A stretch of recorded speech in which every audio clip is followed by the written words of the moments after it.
Hey everybody, this is a quick video to show you how I am processing bags of store-bought charcoal into a material that I'll be able to spread into garden beds.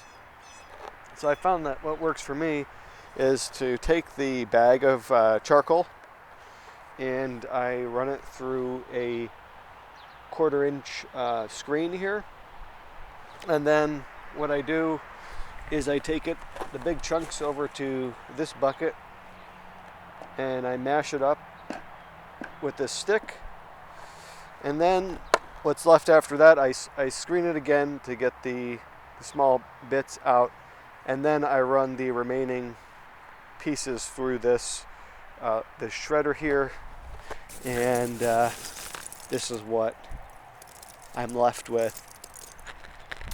And so now that's ready for me to make my planting mix or whatever I want to do with it.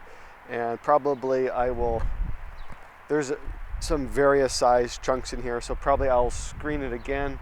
That's a 1/4 inch, and I will mix that into my planting mix.